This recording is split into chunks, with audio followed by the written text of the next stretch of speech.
Regular meeting of the Blue Ridge Board of Education to order at 7 o'clock p.m.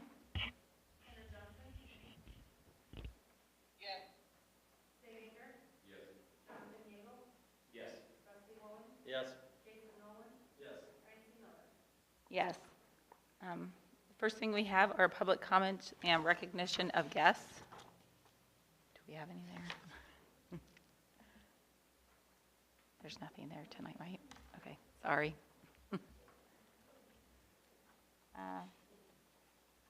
And then the next thing we have is the oath of office and seating of a new board member.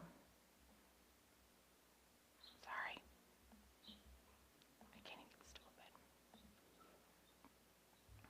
Gosh darn it. I'm going to have that.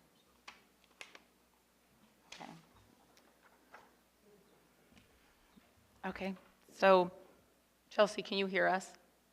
Yeah. Okay. She's on phone because she had to travel for work. So that's our new board member. So all newly elected board members will now repeat the official oath of office for board members.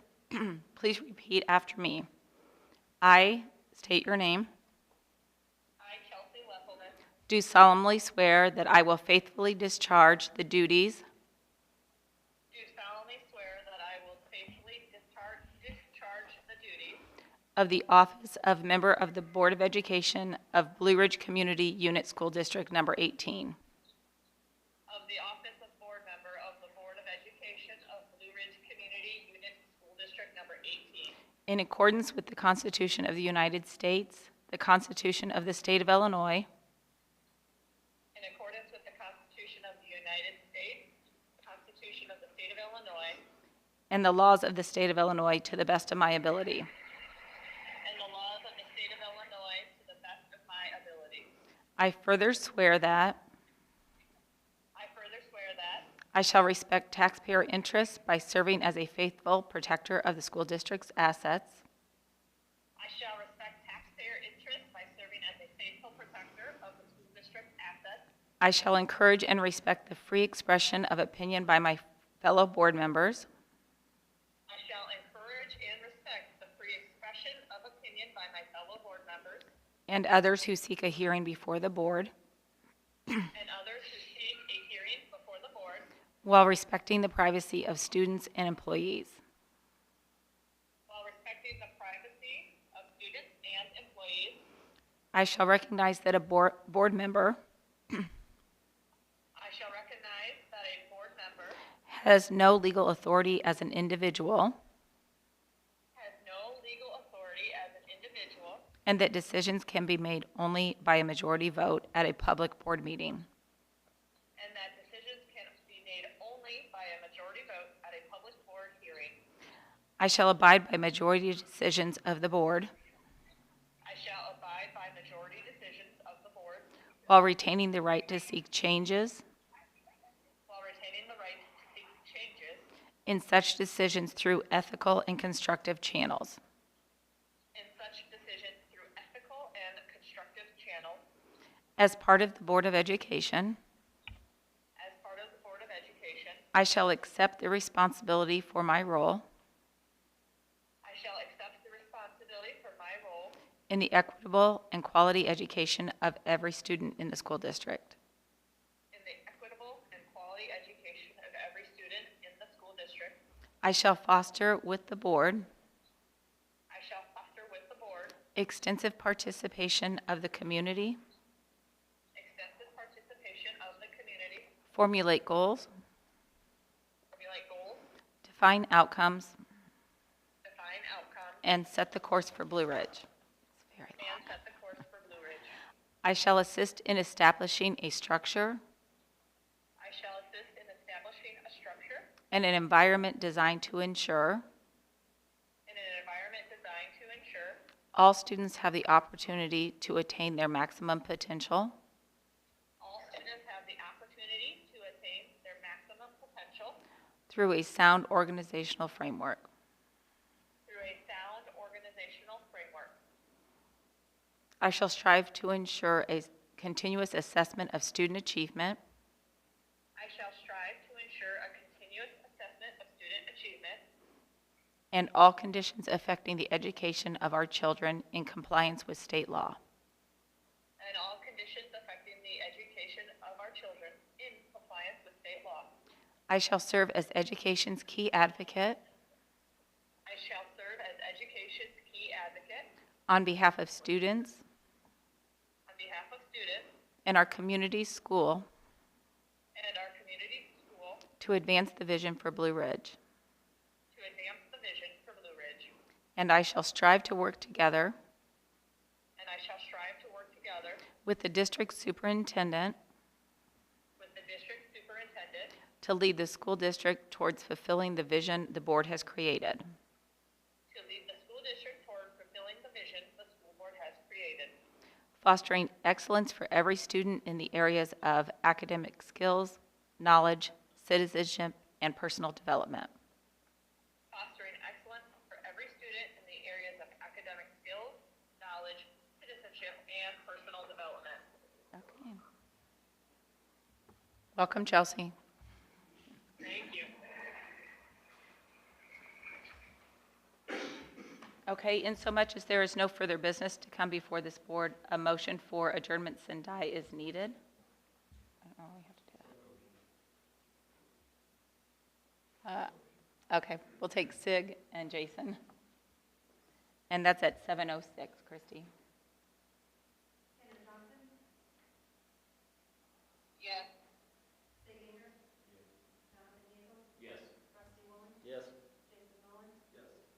Yes. Okay, and now we need a motion to call the regular meeting to order. Jonathan? Rusty? And that's at 7:07, Christine. Yes. Yes.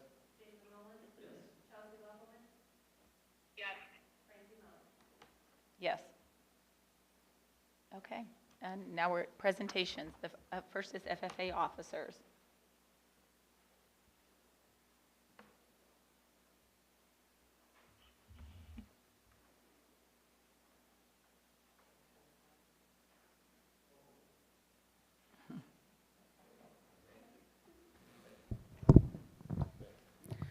All righty. Thank you for having us come tonight. I know it's something that we like to do every year to be able to kind of wraps up our year, so to speak, and gives a nice introduction of our new officers. We have 4 of them here tonight. The other 3 are playing softball, so they could not make it. Just a little bit. So for those that do not know me, I am Jacqueline Meisner, the ag teacher here. I'm wrapping up my 7th year teaching at Blue Ridge. I started my educational journey here, and I'm enjoying it so far, so I'm looking forward to staying here. This year, we've had 96 members in our FFA and 91 students enrolled in ag education courses from 8th to 12th grade, which is absolutely spectacular. So you're probably wondering, where's those other 5 kids? Their students are in college, so FFA is up until you're 21.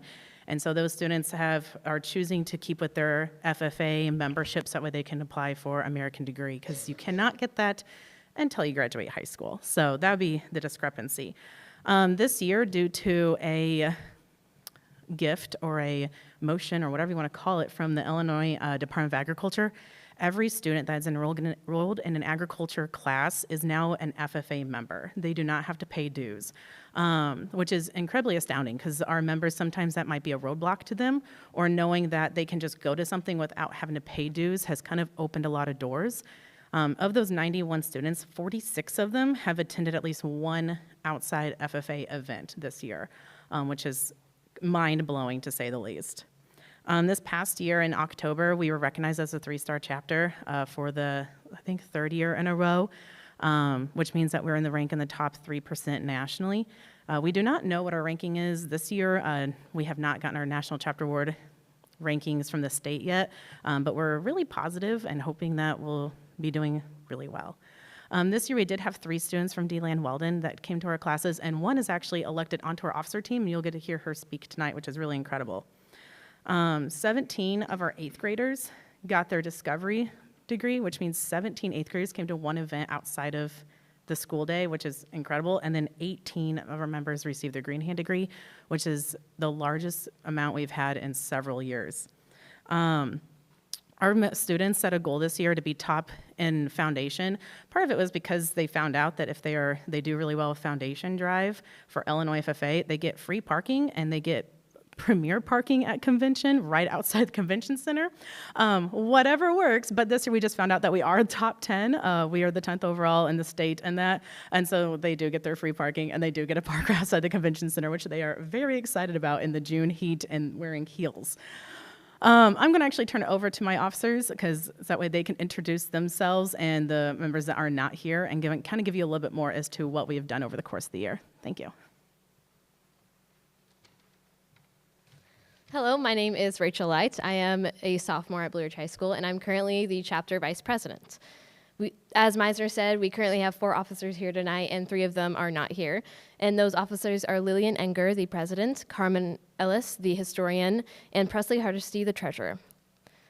I'm going to be talking about our CDEs and LDEs, and we've had a lot of success with them this year. CDEs are career development events that talk about our agriculture careers and compete in agriculture industry kind of events. And then LDEs are leadership development events that help the members build up their leadership growth and also talk about their individual and team growth together, and you can improve on your public speaking. We've had a lot of success individually this year, but some of our team placings have been horticulture with first place, parliamentary procedure with first in the section and 4th in districts, and that is our 7th year making it to districts. Conduct of chapter meetings, first in the section, first in the district, and 5th in the state. And some other highlights that we had was dairy foods with 9th in the state, and Brenna Friel placing 8th individually. Lily with 5th in agriculture mechanics and carpentry. And then in the junior high, we also had our first food science team, first land use team, and first agronomy team. To see more about our teams, you can look in our year in review on page 18. Now I'm going to hand it over to Caitlin Swooten to talk about SAEs.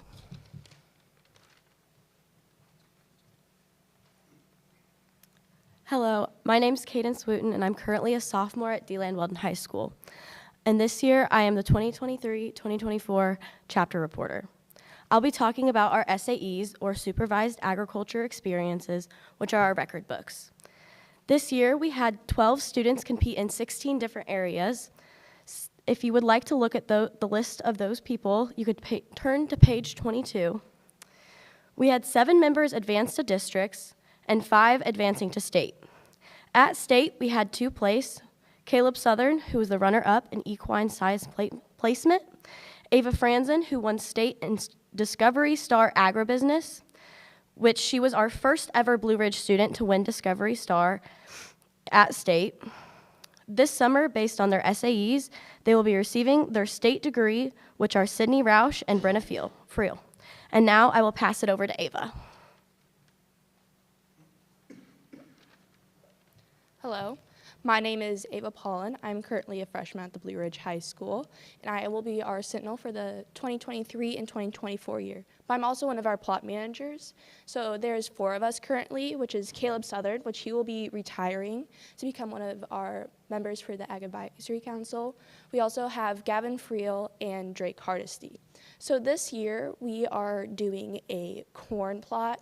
So one of our tests for this year will be 1 different fertilizer and another with 1 corn seed.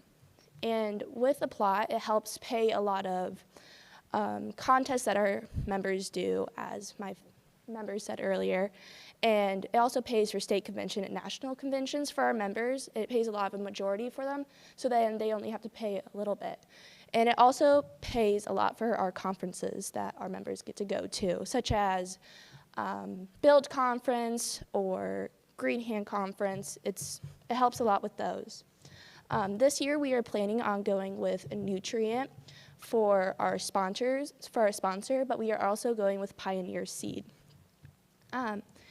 In a way that our plot helps contribute to us plot managers is it helps with our strengthening our communication skills. One of the examples with that is this past year we've had to talk to the windmill company this past year, and they donated a sign. So we had to communicate to them about what sign we wanted and how we would like that. Another way that it helps strengthen our connection It helps strengthen our connection to the ag community since they help a lot with planting the seed and also harvesting it. But a lot of our local farmers help with our Ag Advisory Council. So thank you, and pass it on to Lori. Hi, my name is Lori Weiss, and I'm a sophomore. I'm this year's chapter secretary. I'm going to be talking about some of our upcoming events we have. First off, we have state convention coming up, and we'll have 2 kids in the state FFA band. Those are Mercedes Manuel and Carmen Ellis. The band is also going to be directed by Mr. Mitchell. We have 3 kids also in the drum line, which are going to be Drake Hardesty, Mercedes Manuel, and Gavin Friel. We're also sending Lillian Enger and Rachel Light on the premier chapter tour in Washington, D.C., which chapters are selected to attend based on their ranking from last year. We're also going to be working a stand at Heritage Days. We're looking forward to other community events and upcoming things. Thank you for your time. We appreciate it.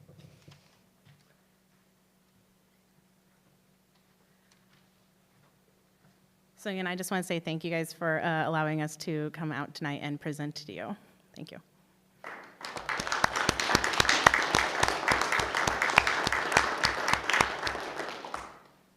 Thank you. Up next, we have the BACC student recognition. Thank you very much. I'm Tom Frazier. I am the principal at the Career Center. First of all, I want to say thank you to Blue Ridge. You've continued to send us excellent students to our programs down at BACC, and my expectation is that they get great experiences with a variety of different opportunities for them. I'm here to introduce 3 individuals to you this evening. All 3 competed in different events.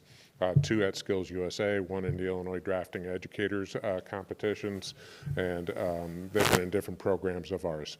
First, I'd like Hayden Howell to come up with me here. Hayden has been in our robotics and engineering course. He competed in the Illinois Drafting Educators competition in 3D modeling. He placed 2nd in the regional competition and then 3rd at the state level. He was given drawings that he had to create and assemble in 2 hours. So it was a timed event, and he had to perform under those time constraints. Hayden has done an exceptional job in our program, and I just want to tell him congratulations.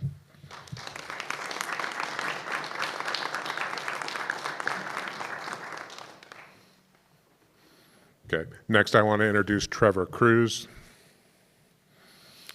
Trevor has been in our construction trades program throughout this year. Trevor and 3 teammates a couple weekends ago competed at the Skills USA competition in Peoria in the construction teamworks competition. He and his team had to construct a building that included some masonry, plumbing, electrical work as part of the competition. It was a very lengthy competition. I don't know how they do the stuff they do, but they do it. I hire these people. He and his team earned silver medal at the state competition. So congratulations to Trevor.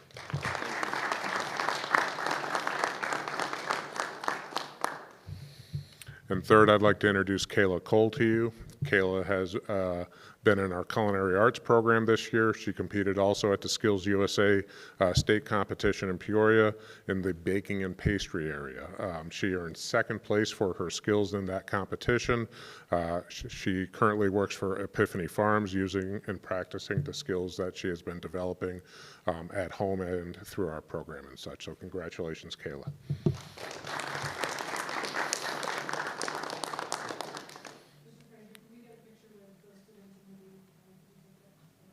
Sure, that'd be fine.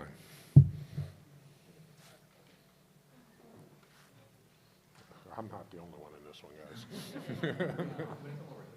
Sure. Mm-hmm.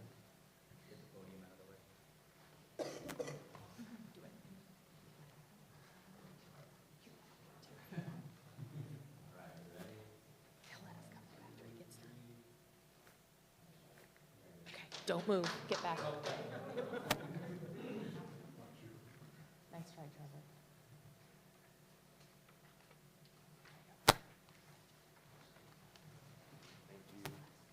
Congratulations to all the students on their successes in these competitions. Yes. It's a wonderful program over there. I cannot speak highly enough of BACC, so. Yeah. Well, and again, I thank Blue Ridge for all the support you guys have given us, so thank you. And thank you, Mr. Frazier. Good luck in your retirement. Yes, ma'am.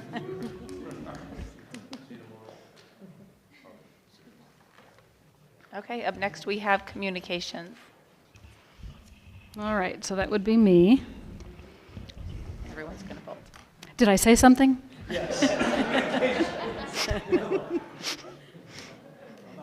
Have a good night. Every time. All right, so for communications, we did have a FOIA request from Smart Procure wanting public personnel information, names of teachers, where they work, email information, work phone numbers. That was given to them in a timely fashion. However, it sounds like we had a bad file that was given to them. So we re-uploaded the file and everything is okay. They were not concerned about the timing of that, so we're good. We had another, I would say, spam email from Ethentha, and so as you saw, I asked to be removed from their mailing list. Shall I go on to committee reports? Okay, so at 6 o'clock tonight, the Facilities Committee met, Doug Berkman, and then also Sig and Rusty and Jason. We also had John Yeagle that was present, and we talked through, so we're trying to work on our summer list that the O&M staff will be working on, and we're taking 3 very large HLS lists from each of our 3 school buildings, narrowing down what would be the projects that we can reasonably accomplish this summer from those lists.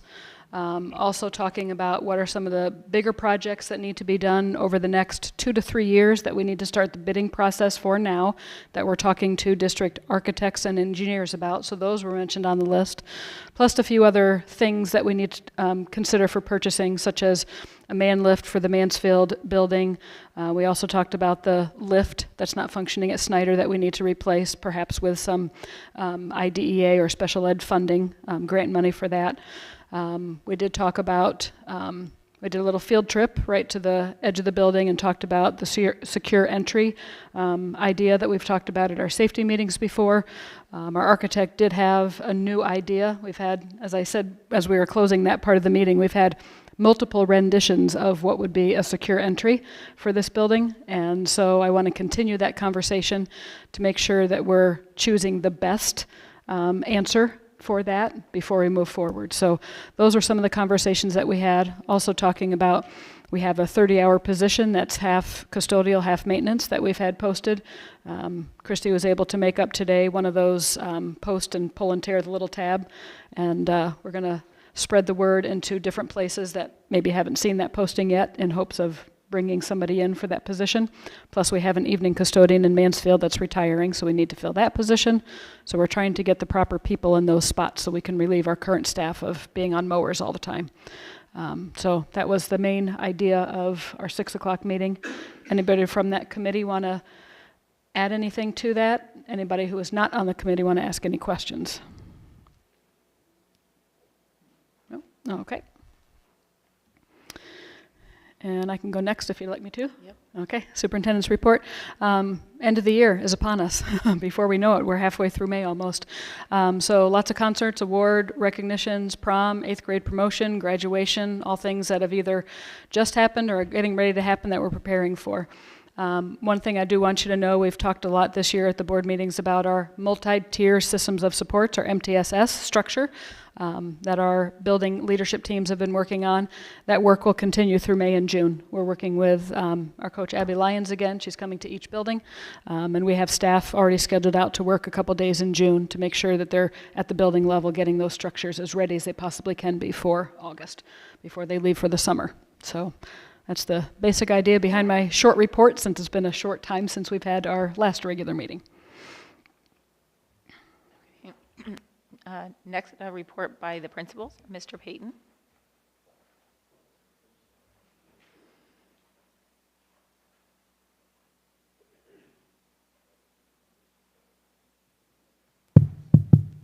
Okay. Hello, everybody. I'm just going to cover a couple of things. Like Dr. Sandifer said, it has been a short month, but we've been very busy during that time. This week, we are working on wrapping up our iReady testing. That is our spring benchmark testing. And so we do that in both ELA and math 3 times a year. This kind of gives us a general area of how students have grown from fall to now and gives us some time to kind of look at student data and to plan for next school year. So that should be done hopefully by the beginning of next week, hopefully by the end of this week. PIE, I wanted to send out a big thank you to PIE. They do so many amazing things for our building. You know, from this week's Teacher Appreciation Week, they're providing different snacks and things, and community has been so great bringing in different, like I said, snacks or gifts or lunches. We have an ice cream truck coming on Friday, which is very exciting. They also are providing $4 for every student for field trips, which is really helpful with costs of everything rising, you know, and, you know, cost to get into different places. It really helps to offset students and families' costs for those different events. And then they're actually going to fund our 2 bounce houses for field day at the end of the year. So we're very excited to have that opportunity for all of our students to experience on that last day and really have that successful culminating event at the end of the year for our students. Last but not least, I wanted to actually introduce my recommendation, which will be my recommendation for 3rd grade position, Sadie Penrod. She is an upcoming ISU grad, and she came highly recommended from her CTE, or cooperating teacher. We're just happy to have her here tonight, so thank you for coming. And then I think that's pretty much it. We did have a cool physics van assembly that we had last month. The University of Illinois physics van comes over and just provides a variety of experiments and kind of shows how matter and those states of matter, how we can see those in everyday you know, interactions that we have. So it was a really cool experience for our kids to see. Any questions for me? Okay. Thank you. I did want to say, it speaks highly of your character that you came tonight for the night that you're being presented. Not all of our teachers do, so at least now we get to see you before you're hired.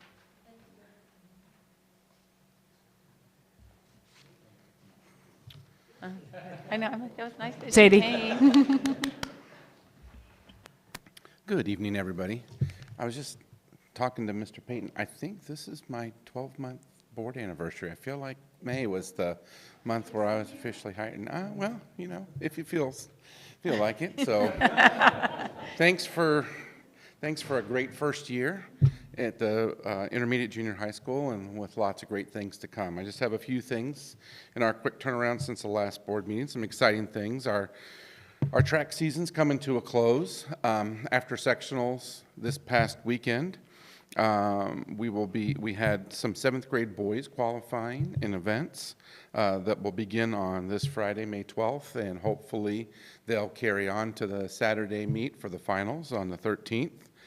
We've got a 4x100 team. We have a young man that is running in the 100 and 200, another one in the discus, and another one in the 400. Braden Hollowell, who's running in the 400-meter dash at sectionals, set our school record for 7th grade. So he broke the school record that had been going for so long, and we're hoping that he can continue to get that time down as he races at the state meet. It was 57 point. 57 point, I think 8 or 7, something like that. So he broke the record by over a second. So Wow. Pretty fast young man.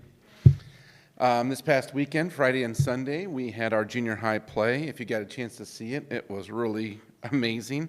Night at the Wax Museum is what it was called, and it was a really cute kind of kind of a conspiracy type of play with, what was great about it was it had the cast was comprised of not just junior high kids, but it was 4th through 8th grade. So Mrs. Yeagle and Mrs. Wilcoxon really pulled the school together to put on this really cute show, and I thought it was amazing. So that was pretty fun to watch. And lastly, next Friday, we will be kind of revisiting another tradition at the intermediate junior high school, and we'll have an 8th grade promotion at 9 o'clock. It'll be a modest ceremony, but we'll have some awards handed out some traditional awards. We're going to have some art awards. I will address the families that are there, and there will be some promotion certificates. That morning, there will be a little breakfast that the boosters put on with the 7th grade student council, and then later that kind of afternoon, evening, there'll be a cookout with a DJ from 5 to 7 outside the school. So we're excited about revisiting some of the traditions that kind of got put to the wayside with during the pandemic. So we're very excited. Thank you. Sorry, any questions? No, that's okay. Perfect. Sid gets excited and will just ask. All right, my turn. Well, you get to hear about a lot of my kids at the beginning. You know, they already kind of stole the thunder. Obviously, FFA does great stuff all year. The BACC kids have been another step up this year from what we experienced last year, and I'm just hoping that that trend continues. Dr. Stanifer and I went to an honors night or recognition night there. Was that last week? Was that just last week? Man, there's been so much going on. And one of our students that didn't win a state award, but he was recognized from his culinary arts class, Christopher Harden, was recognized as their student of the year for his class. So again, just kids doing great stuff. And I also want to give a shout out and recognition to our boosters organization, which has kind of been revived and revitalized this year. They're doing a lot of fantastic things, and this week they're really taking care of the teachers here in our building, and I believe at the junior high as well, for a teacher recognition, teacher appreciation week. Sorry, it's been a long week. And so, yeah, the boosters are really pitching in and feeding our staff well and taking care of them, so I appreciate that. Yeah, so the thing, I have a topic that I want to touch on, and some of you that were on the board last year, right at the end of the year, I kind of talked a little bit about something that I was noticing within the building as it pertains to our dress code, and basically it's usually boys, but sometimes girls wearing baseball caps. You know, I knew when I got here, I saw in the dress code that it said that hats were not allowed, but as I observed last year, I saw that a lot of kids wore them and that very few people really said anything about them. And so there started being dialogue and discussion about what does this mean? And, you know, some kids wanted to, they wanted me to change it, and I said, well, that's not how that works. You know, that it'd be nice if you would bring this to a committee, and we would kind of, be able to discuss it. So there was some dialogue. A couple kids did come and talk to a committee towards the end of last year. I surveyed the staff towards the end of last year just to kind of get their feelings on how they felt about the matter, and we were really divided. There was like a third of the staff wanted to make sure that kids never wore hats in the building. A third of the staff said, I don't really care if kids wear hats because it doesn't really impact learning. And a third of the staff was in the middle. They couldn't, they saw it both ways, and they were undecided. So I mentioned to you guys at the end of last year that I wasn't looking to make any changes to the current practice at that time because we weren't ready for that. And kind of want to do an experiment this year and see how it went. So this year we continued really kind of with the way that things were last year, in that some teachers continued to ask students to remove hats in the classroom, and a lot did not. And I think more students were wearing hats, and just wanted to see if it was going to create major disruptions and cause problems within the building. And I just conducted another survey where I asked the exact same questions as last year because I wanted to see, how things shifted. And there was definitely a staff shift to being much more open to the idea and recognizing that, yeah, it doesn't really impact learning as long as we can see their eyes and we can see their ears and they're not, wearing giant 10-gallon hats and things like that. But I will say it's a tough one because I don't think that it's necessarily appropriate for little kids because they could be distracted by it, and maybe at the middle school and the 4-H building, it's not those kids, maybe they're not quite ready for it yet. So it'd be a stray in that I'd be asking for, would the board be interested in considering the possibility that the high school have just a different stance on that? And one of the things that Dr. Stanifer and I were discussing, because I said, well, I guess we could just keep it as is and say no hats, but understand that a lot of people are going to allow them. But then there's the hang up, and then why is it in the handbook, and why does it say that they can't wear them if really truly they can, and it doesn't impact learning? So anyway, that's kind of where we're at. We've had to my discredit, I suppose, I haven't had nearly as many dialogues about that this year with the staff as I did last year. Last year, it was the kids were really front and center with it and asking all the time. And this year, I've just kind of sat back and watched things unfold. And so when we did start talking about it here recently, as we were looking at the handbook, it brought up that changing something for just the high school might be a tough thing to do. But I'm just throwing that out there as food for thought. What I would like to do, and what I talked about with ILT today, is if you said it was okay to go that route where there'd be special consideration for the high school, teachers could still have it within their power to say, in my classroom, in my space, I would ask that you please not wear a hat, and we'd recognize that autonomy for the teachers in their space. Yeah, I know I'm throwing a lot at you, and some of you guys have never heard that before, so just like Bert said, any questions?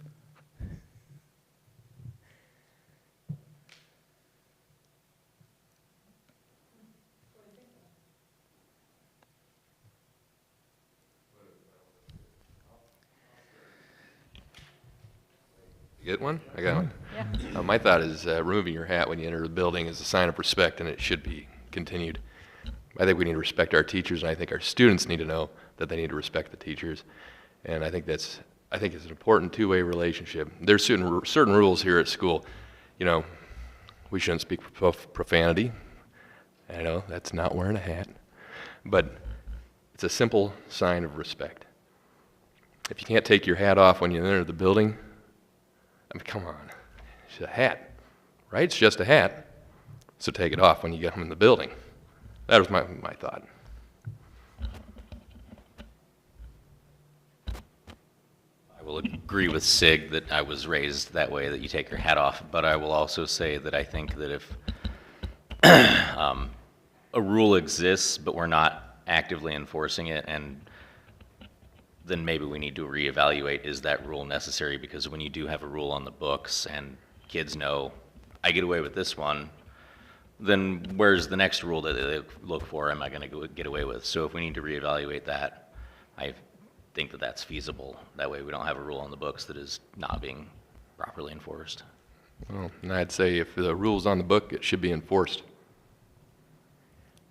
And I can't turn this thing off, so I might as well keep talking. Just no matter how much we wish you would.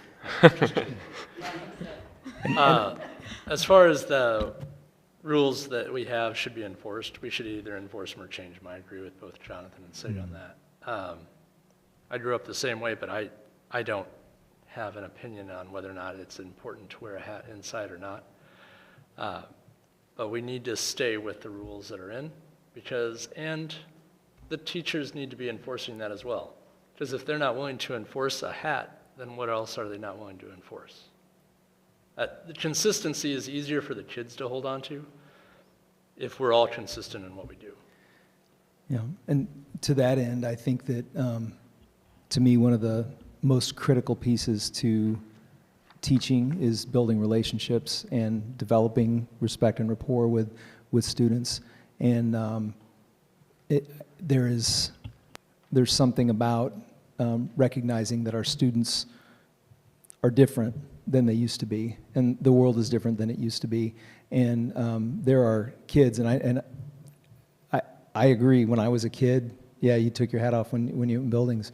People didn't wear hats to church. People didn't wear hats inside school buildings. People didn't wear hats to visitations at funeral homes, and all that stuff is different now, you know. And So I know that we have kids who are just more comfortable, you know, in that with a hat on their head, because that's how they live their lives, you know, 90%, 95% of their waking moments.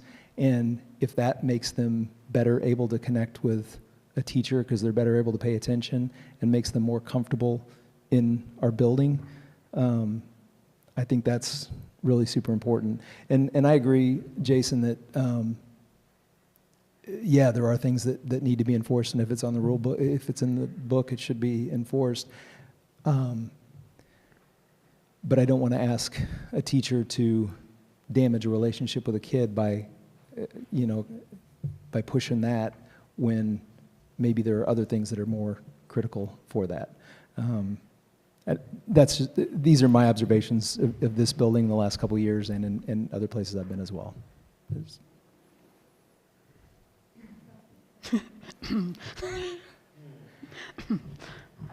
I'll say something. I get the respect part, but I work on a college campus. I can tell you a ton of kids wear hats to class. Like, it's very real, and I know not every student of ours is going to leave here after their senior year and, you know, come to the University of Illinois, but I know Parkland is the same way. I know other universities. We are not unique. They wear pajamas to school, so I'm like, they wear everything. There's hats all the time. I came to Promenade on Saturday, and there were boys that wore a hat to prom. That's just part of who they are. Mm-hmm. I would be willing to bet if we look into the future, on their wedding day, they will wear a hat in the picture. I know that my daughter is in her mid-20s, and they've had many friends that guy is wearing a hat, and it is not a dress hat.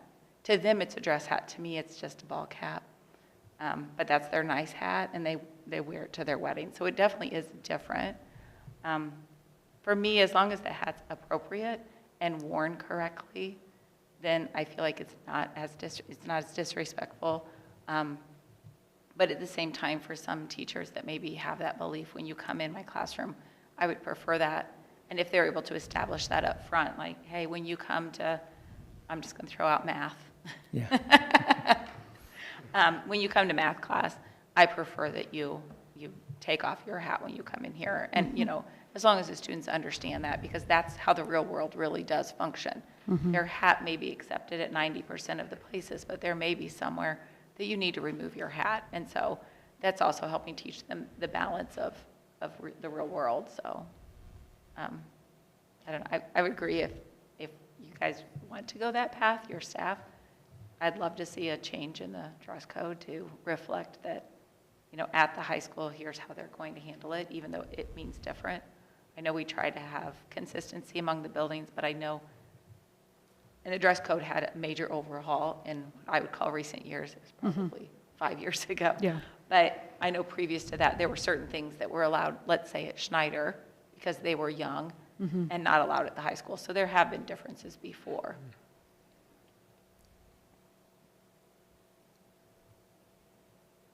Anyone else? I'll throw my 2 cents in there. I'll just say that first when Brian brought this idea about a year ago, I went back to that's just not what you do. But then when he asked, so what is it? What is the respect thing about the hat? I couldn't come up with anything other than just that's what was said in my household. You know, I couldn't really come up with a reason. I've seen it in action here at the high school, kids wearing hats, and it's not bothering anything. They're wearing them, and they're going about their business. They're not wearing their pants below their rear end. It's not an issue that could be very objectionable. I feel like if the handbook matches, I mean, if we have that provision for the high school, and they're wearing it appropriately, it's not advertising anything inappropriate, and we say that it's allowed at the high school under those conditions, and if a teacher asks you to remove it, then you do so respectfully. I think then it pleases everybody. It works in all situations. I would much rather worry about no cell phones being done properly across the board, everybody, no exceptions, than a hat. Because to me, that's a true educational impact. I can't see where the hat would be a true educational impact unless I can't see around that thing on your head to see the screen. And that's when you say, take your hat off, please. Or if you can't see the student's eyes. Right. Correct. Yeah, And- but that's Or if they're what they know pulling the right hat now. down like this Yep. in the And math it's class. ears too. Yep. It's Yeah, and ears it's and ears. eyes. Yep, eyes and ears. That's one of the things we've always talked about is that we got to be able to see the eyes because we want to know that you're engaged, and we want to be able to see the ears because as we started with our electronics policy this year with cell phones and AirPods, we don't want kids to have AirPods hidden in their ears and listening to music or podcasts or whatever instead of their teacher. That's a tricky one because we've got kids with long hair that's so thick you can't see their ears anyway, whether they're wearing a hat or not. Mandatory haircuts. Well, I mentioned that. I don't think that's going to fly either. But yeah, there's so many things. But it was interesting. I was in a classroom today with some younger kids, freshmen and sophomores, and a vast majority of the kids are hat-wearing individuals. And the kid said something about, he says, Mr. Easter, I heard you're going to make it so nobody can wear hats next year. And I said, really? Okay, that's interesting. And what do you think about that? And then they started this discussion about, well, I don't see why that's a big deal. And then one of the other kids says, yeah, the cell phone thing, when you took that away, I was really mad about that, but that makes sense. I totally agree with you on that. We shouldn't have the cell phones. And I said, amen. Yeah, and that's kind of where this started last year because those were two big talking points. And I think we tackled the cell phones. We made a good effort at it. It's not perfect. We still don't have it perfect this year. But that is a battle that I feel greatly impacts education as kids being distracted with cell phones. I have, in my survey, there's several staff members that said they would feel better if they didn't have to worry about it being a rule, like they're not doing what they're supposed to do because they don't want to enforce it. And a few of them have said, well, I prefer no hats, but honestly, I'd rather it just be we all do it one way. You know, we all have the same expectation because some people are doing it one way and some people are doing another. And it just feels like it'd be awfully hard to go back, without a really good, solid reason. Other than, you know, and I get it, the respect thing, I get it, but my moral values aren't necessarily the same as someone else's, and as much as I want them to be, I want everybody to think exactly like me, that'd be great, but it's hard, you know, we just try to teach kids how to navigate through things, you know.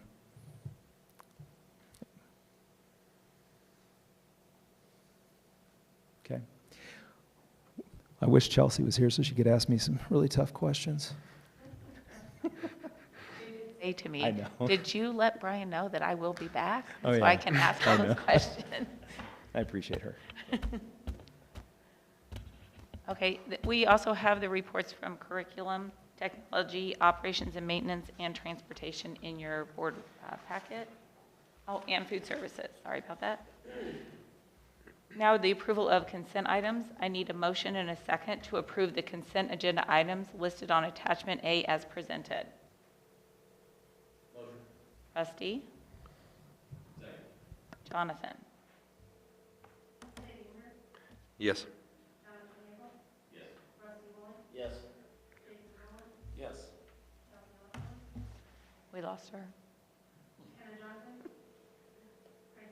Yes.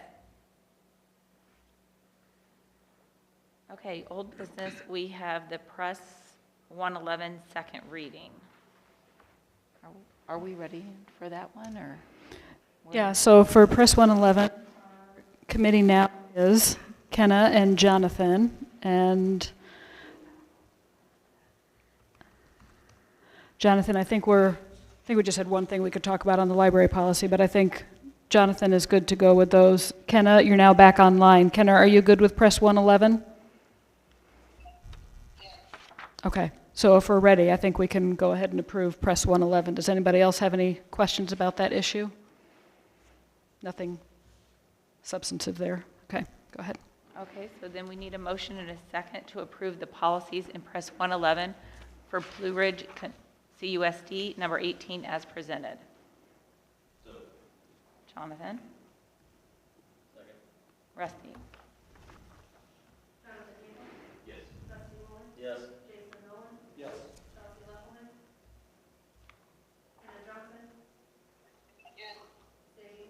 Yes. Yes. Okay, and now let's move to new business. We have appointment of board members to board committees. And I don't know if Chelsea can hear us. Chelsea, can you hear? Okay, well, It says she's back on again, but Chelsea? I guess if she can't hear us, we can assign her to whatever we want. Hee hee. That's how things work. If you don't show up to a meeting, you get volunteered. We could also bring it back next month. Yeah, and we do have everyone else assigned to committees. So do we want to wait and table that? And then we'll just talk to, I don't think there's anything pressing with any of the committees. So we'll just table that and come back to that next month. Got it. Okay, so next we have the discussion for approval letting bid for the district milk. Okay, so this is an annual thing, giving me permission to go out and bid for milk for the kiddos for next year. Okay. Probably no discussion on this. So I need a motion and a second to approve letting bids for district milk products supplied to Blue Ridge Community Unit School District Number 18 for the 2023-2024 school term as presented. Jason? Second. Sig? And voice vote? All in favor? Aye. Aye. And any opposed? No. Okay. Just Kenna. So 6 no. Next on the agenda is the crossing guard proposal. Okay, and I have a paper in front of you tonight that looks like this. Sorry, I didn't include that the first time. So this is an idea from Sue McLaughlin, City Manager for Farmer City, about what their revenue is for the crossing guard that helps at Snyder Elementary both mornings and afternoons, correct, Mr. Payton? And if you look at their 23-24 budget, they have a $3,450 fund balance right now. They anticipate a revenue of $4,750, and their total expenditures they estimate would be $9,000. They're going to go through their fund budget, and they're going to be in the red $800 they anticipate at the end of the 23-24 upcoming school year.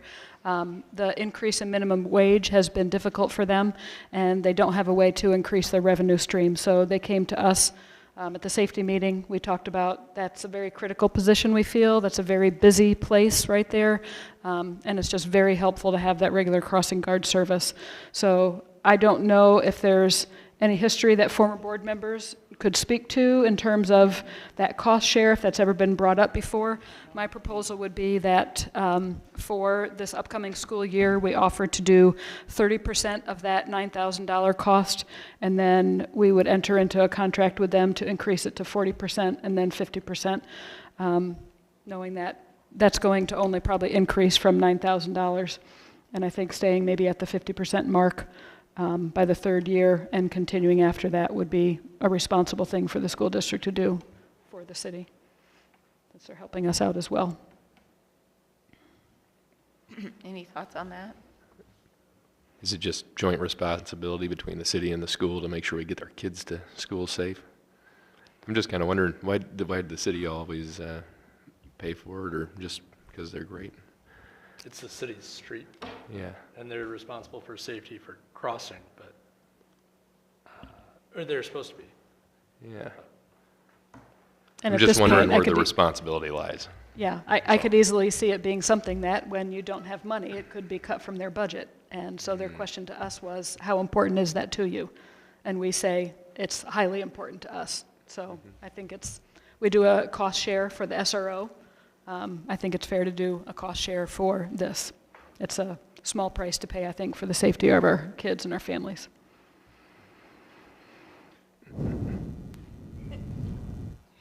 I'm not entirely sure, but I believe some larger cities engage in a cost share on that as well. I know I've worked with our crossing guards that work in Urbana to help address their concerns, and I think he's a valuable asset out there every morning.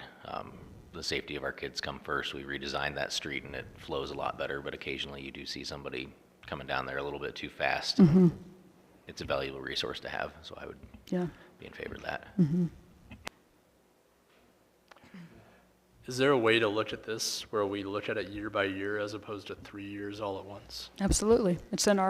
That was my proposal. It's in our hands to say, this is what we can offer next year, come back to us and ask again. If you'd rather I do that, I'm happy to say that as well. I don't. What? 1 year and reevaluate? I don't mind the numbers. I think trying to share in it is a good idea, because the cost of the alternative is pretty heavy. But I'd like to reevaluate it after a year and just see if it still needs that, or if we need to up it to 40%, or as opposed to locking in for 3 years on something that just popped up. Okay. 1 year at 30%, up for negotiation at that point.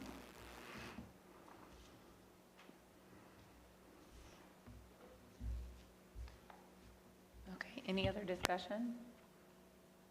Okay, well then I need a motion and a second to approve entering into a contract to reimburse the city of Farmer City 30% of the cost of the crossing guard in 2023-2024, because it's technically as amended. So moved. Jason? Jonathan? Yes.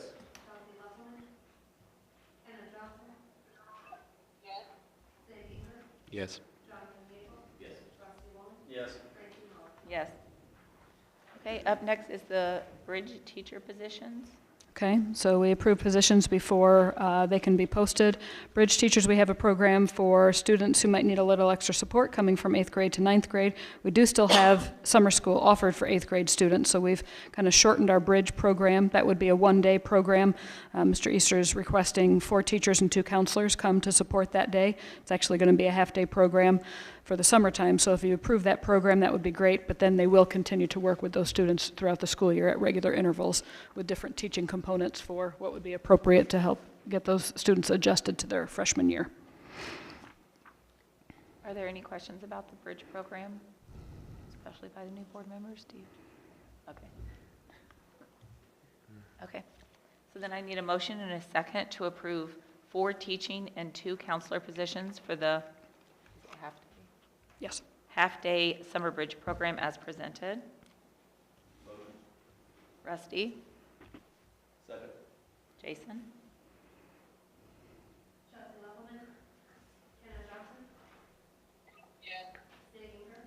Yes. Yes. Yes. Yes.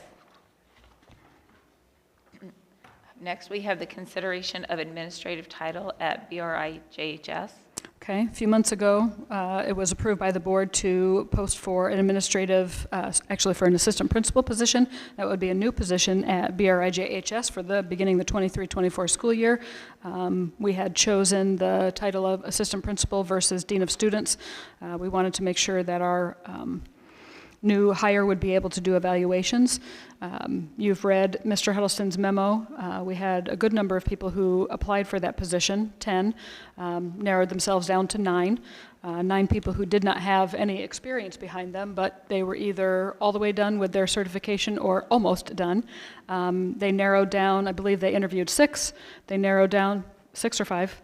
5, narrowed down second round to 2 people, 1 internal, 1 external candidate.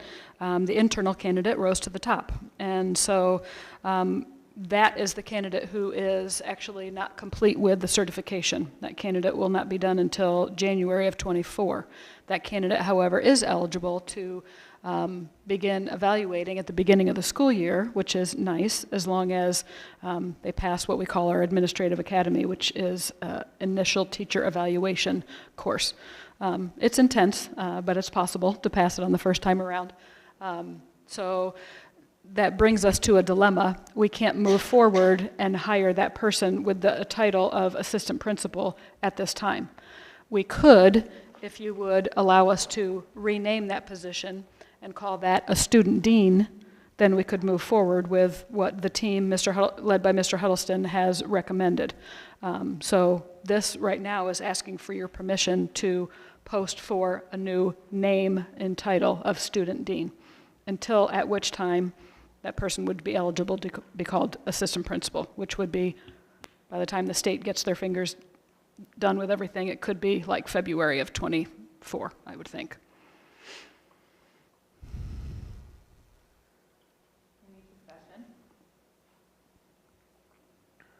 You answered my question with the rename of the title. I didn't know if it would change back from student dean to assistant principal after. Yes. So.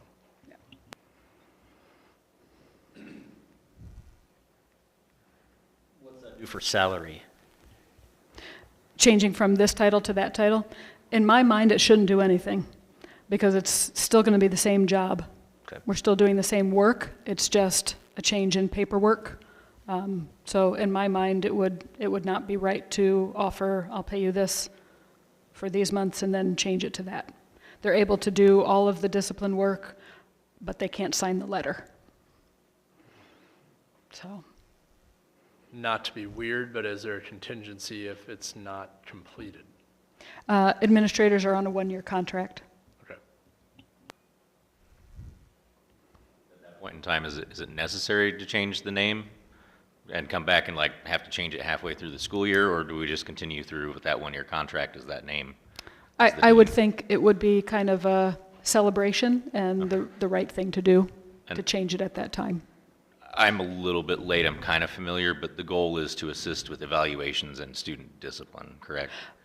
Well, when it's a brand new position, a lot of that, I mean, Mr. Huddleston already has some ideas, helping with 504's IEP meetings. Okay. Yes, it's going to be some discipline and supervision things, but yes, there's going to be some, we have to figure this out as we work together, but there's already an idea of how the labor would be divided. Okay, thank you. Yeah.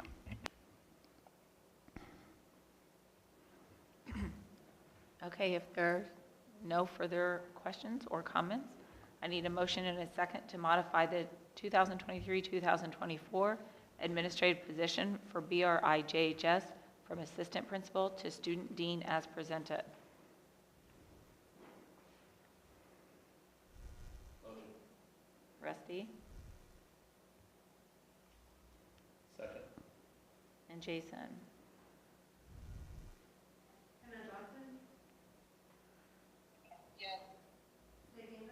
Yes. Yes. Yes. Yes. Up next, we have the consideration of student summer custodial position. The request is, we have, one of our case managers at the high school has requested, she has 2 students that work with Mike Smith, our day custodian here at the high school. And it's a nice opportunity for some of those students to be able to have summer work experience here in this setting. And it's been traditional that we would have a little bit of student assistance for our custodial team in the summertime. And so the request is that we would have the equivalent of 1 student position, might be filled by 2 students, perhaps one for a couple weeks, another one for a couple weeks during the months of June and July. And then I would like to have our O&M supervisor and our day custodian here at the high school do a little bit of a mock interview situation with the students so they get some real life experience of doing that as well and setting expectations for how they would be sure to keep themselves busy during the summer. Even when you finish one task, you look for and start the next one without being reminded. So that's the plan, if approved. Okay, any questions or comments? We give them some benefits, such as like waiving part of their tuition fee for the next year. I know historically in the past when we were kids, there used to be a whole program for working off some of your fees, but would we give them some benefit such as that? They earn an hourly rate. I don't Okay, know. I didn't. Yeah, they, Okay, perfect. yeah, they're not working for free. Good. And I'm not sure that they actually, there might not be a That's true. registration fee for Okay, them, so. Yep, all right, thank you. Just out of curiosity, or is that something for closed session, the hourly rate for the help? That would be in the CBA. Okay. Okay. If there are no further comments, I need a motion and a second to approve up to the equivalent of one full-time student custodial position during the months of June and July of 2023 as presented. Jonathan? And Rusty? Yes.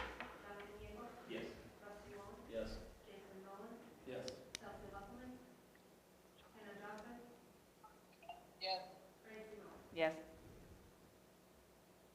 Up next, we have the consideration of that, is it ESY? ESY, ESY extended, services? extended school year. So Mr. Payton has, hold on, I'm merging calls again. Okay. Mr. Payton has, I believe, 2 students who will be in need of occupational therapy and speech services during the summertime according to their individualized education plan. And so we would just like to make sure that we have your permission for our speech and language pathologist and our Tri-County OT or OTA to deliver those services. Any questions or comments? Okay, hearing none, I need a motion and a second to approve hiring the services of the Blue Ridge CUSD SLP and the Tri-County OT to meet IEP needs for ESY as presented. I really feel like I'm on campus right now. That's how we talk. Rusty? Seconded, Chelsea. We'll give it to Chelsea because she finally showed back up. Brian already talked about you. Yes. Chelsea, they asked if you approve. Hold on, you broke up there, what? Do you approve that motion? I do approve, yes. Yes. Yes. Okay, we have closed session now. Does anyone need a break before we actually go in? Do we do the motion? Just keep going. Okay. No, you should have the- We have nobody else, so let's just keep doing our. All right, so I need a motion and a second to move from open session to closed session for the purpose of appointment, employment, compensation, discipline, performance, or dismissal of specific employees of the school district at 8:07 PM. Second. Chelsea and Sig. Yes.